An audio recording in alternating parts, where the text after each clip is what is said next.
Opinion Khelo Bharat Niti 2025 Transformative Blueprint to Redefine India's Sporting Landscape launched on July 1, 2025, by the Union Cabinet under Prime Minister Narendra Modi's leadership.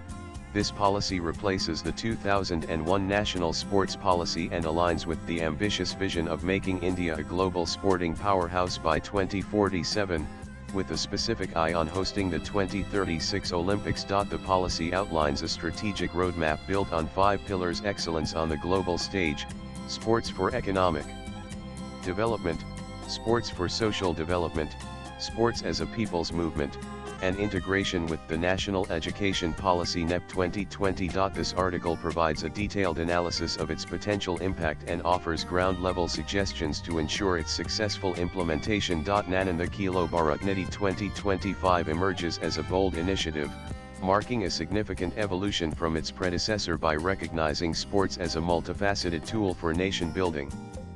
Unveiled just a week ago, on a date that aligns with India's growing global aspirations, this policy leverages the country's youthful demographic, median age 28 years, as a foundation for holistic development. With the 2036 Olympics bid in sight, the policy's comprehensive framework aims to address historical shortcomings in talent development, infrastructure, and inclusivity. The policy's timeliness resonates with India's current momentum, offering a roadmap to transform sports into a catalyst for economic growth, social cohesion, and educational reform by 2047. Pillar 1: Excellence on the global stage. The first pillar focuses on achieving international sporting excellence by strengthening the ecosystem from grassroots to elite levels. The policy's emphasis on talent identification through national platforms and equitable infrastructure development is a critical step, given India's modest Olympic medal tally.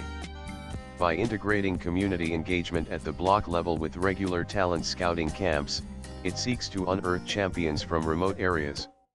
However, the success of this pillar depends on overcoming logistical challenges, such as ensuring consistent funding and trained coaches. The policy's alignment with the 2036 Olympics goal is ambitious, but without a clear timeline for infrastructure rollout, it risks echoing the uneven progress of past initiatives like Khelo India. Pillar 2: Sports for economic development. The second pillar positions sports as an economic driver, with initiatives like sports tourism, equipment manufacturing under Make in India, and a sports startup entrepreneurship acceleration program. Hosting international tournaments could boost tourism revenue and create jobs, while a robust manufacturing sector promises innovation and employment. As Union Sports Minister Mansukh Mandaviya has stated, "We are committed to building a sports ecosystem that not only produces world-class athletes but also drives economic growth through private sector collaboration," reflecting his vision for leveraging the involvement of over 40 companies adopting Olympic disciplines, signaling a strong private-public partnership (PPP) model. However, the financial sustainability of sports assets and the scalability of startups remain untested. Effective oversight and incentives for private investment are essential to realize this economic potential by 2047. Pillar 3: Sports for social development. The third pillar prioritizes social inclusion, targeting underrepresented groups, women, tribal communities, and persons with disabilities through dedicated facilities and leagues. The promotion of indigenous games and international sports exchanges enhances cultural preservation and diplomatic ties, aligning with India's soft power goals. This inclusive approach could foster a sense of belonging and empower youth, but its implementation requires addressing cultural barriers and ensuring equitable resource distribution. The policy's success in this area will hinge on sustained community engagement and policy enforcement to eliminate discrimination, making it a cornerstone for social progress. Pillar 4: Sports as a people's movement. The fourth pillar envisions sports as a mass movement, promoting physical and mental well-being through initiatives like the Khelo Bharat Steps a Day Challenge and fitness ranking systems. By integrating sports into leisure and education, it aims to reduce chronic health issues and foster community bonds. The involvement of national sports federations (NSFs) with schools and the development of social sports hubs at block levels are promising steps. Yet, the challenge lies in overcoming urban-rural disparities and underutilized facilities. A participatory approach, with regular community events, could cement sports as a cultural norm by 2047. Pillar 5 Integration with NEP 2020. The fifth pillar integrates sports with the NEP 2020, mandating its inclusion in school curricula and teacher training. This move could cultivate a sports-centric culture from an early age, blending academic and athletic growth. By fostering partnerships with local sports organizations and developing talent within educational settings, it addresses the need for early intervention. However, rural schools lack the infrastructure and trained educators to implement this effectively. A phased rollout with adequate resources is crucial to ensure this integration enhances both education and sports development by 2047. Nanan 1. Talent Scouting Hubs. To operationalize the policy, establish district-level talent scouting hubs in collaboration with schools and NGOs. These hubs should conduct quarterly camps using mobile sports vans equipped with basic gear to reach remote areas. A pilot in 50 districts, focusing on tribal and rural zones, could be launched by the end of 2025, with data tracked via a digital platform for transparency.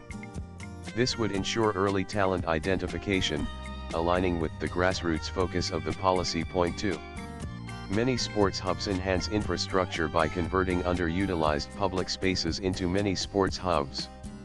Local governments should partner with corporate CSR funds to install multipurpose courts and provide maintenance grants.